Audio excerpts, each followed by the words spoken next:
Genesis 19. The two angels came to Sodom in the evening, and Lot was sitting in the gateway of Sodom. When Lot saw them, he rose to meet them and bowed down with his face to the ground. He said, "Please, my lords, turn aside to your servant's house and spend the night and wash your feet. Then you can rise early and go on your way." They said, "No, we will spend the night in the square."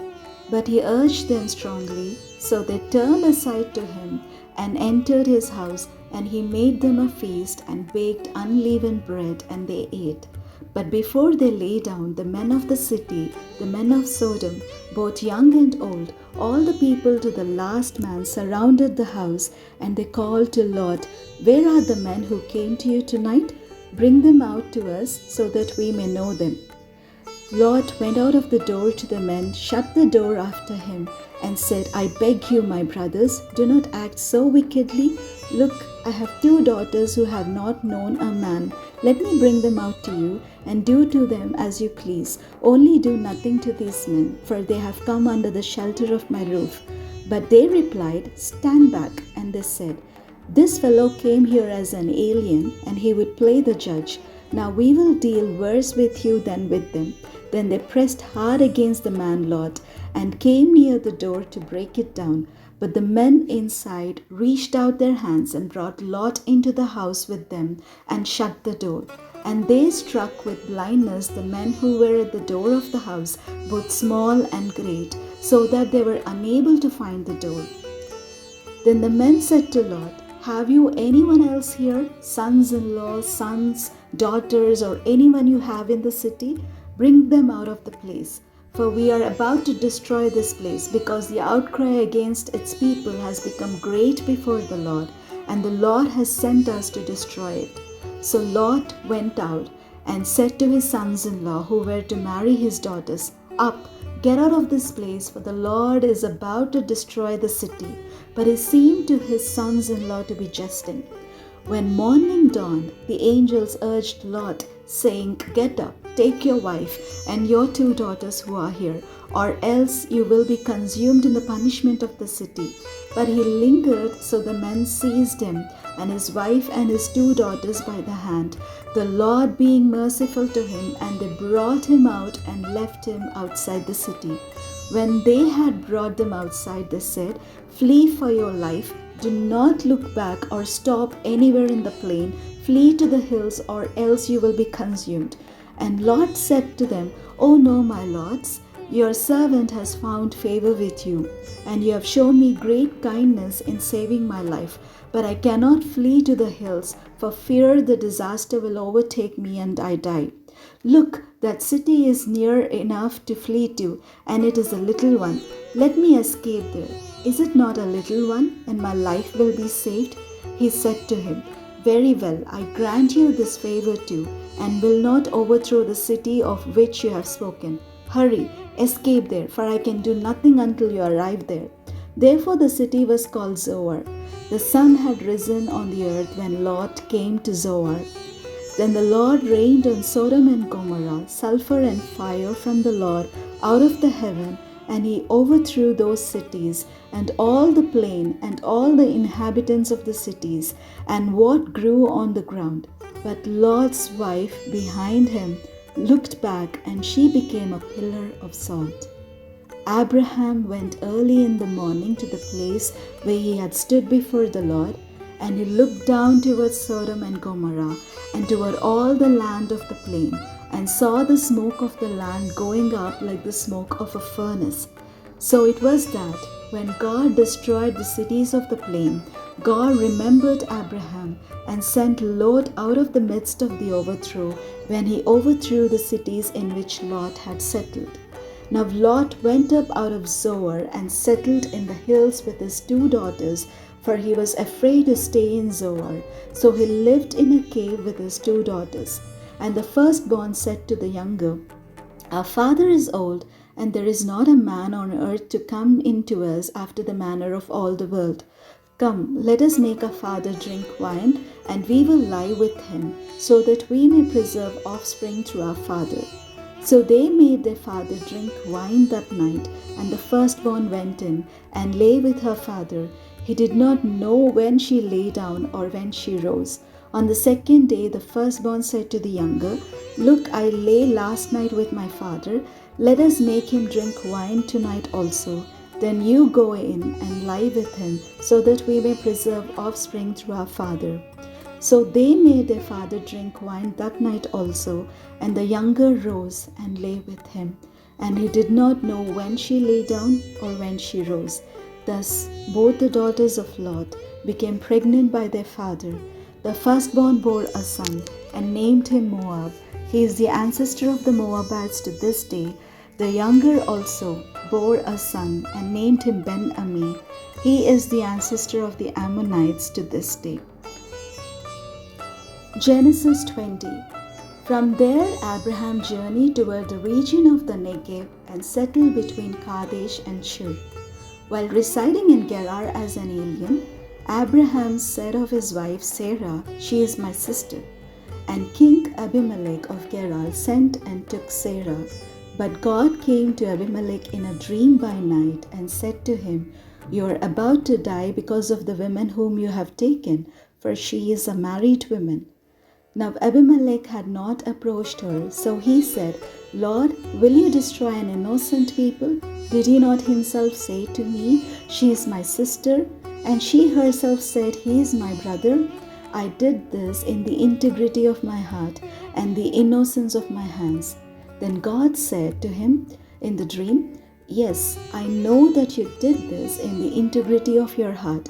Furthermore, it was I who kept you from sinning against me. Therefore, I did not let you touch her. Now then, return the man's wife, for he is a prophet, and he will pray for you, and you shall live. But if you do not restore her, know that you shall surely die, you and all that are yours." So Abimelech rose early in the morning and called all his servants and told them all these things, and the men were very much afraid. Then Abimelech called Abraham and said to him, "What have you done to us? How have I sinned against you, that you have brought such great guilt on me and my kingdom?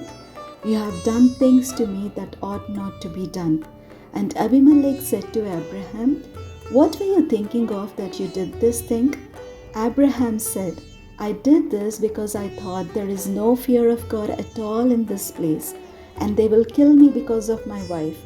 Besides, she is indeed my sister, the daughter of my father, but not the daughter of my mother, and she became my wife. And when God caused me to wander from my father's house, I said to her, 'This is the kindness you must do to me. At every place to which we come, say of me, he is my brother.' Then Abimelech took sheep and oxen and male and female slaves and gave them to Abraham and restored his wife Sarah to him. Abimelech said, 'My land is before you, settle where it pleases you.'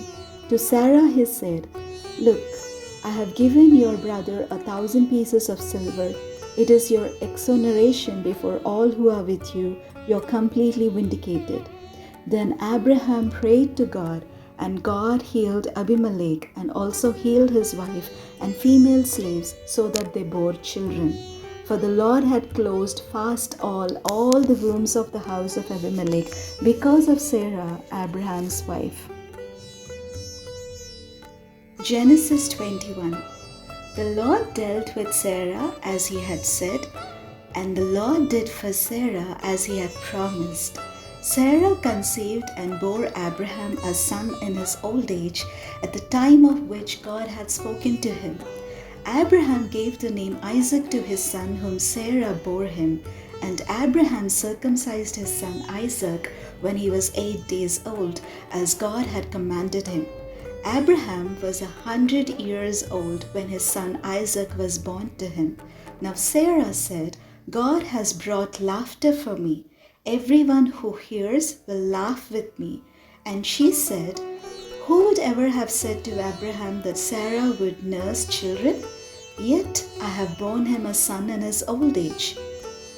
The child grew and was weaned, and Abraham made a great feast on the day that Isaac was weaned. But Sarah saw the son of Hagar the Egyptian, whom she had borne to Abraham, playing with her son Isaac. So she said to Abraham, "Cast out the slave woman with her son, for the son of the slave woman shall not inherit along with my son Isaac." The matter was very distressing to Abraham on account of his son. But God said to Abraham, "Do not be distressed because of the boy and because of your slave woman. Whatever Sarah says to you, do as she tells you, for it is through Isaac that offspring shall be named for you.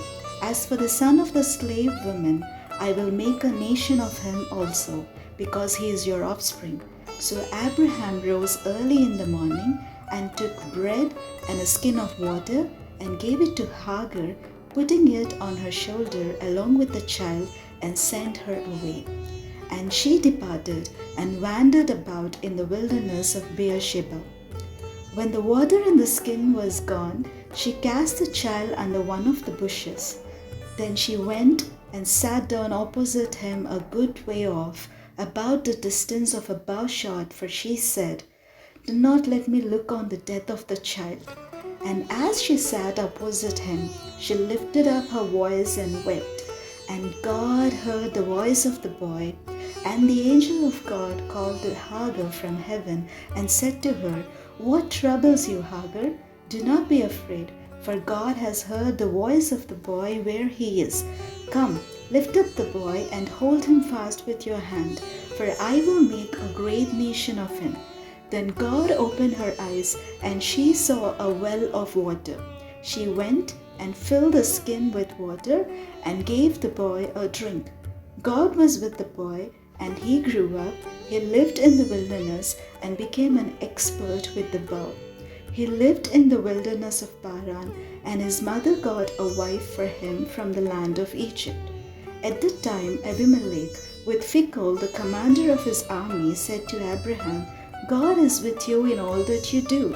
Now therefore swear to me here by God that you will not deal falsely with me, or with my offspring, or with my posterity, but as I have dealt loyally with you, you will deal with me and with the land where you have resided as an alien." And Abraham said, "I swear it."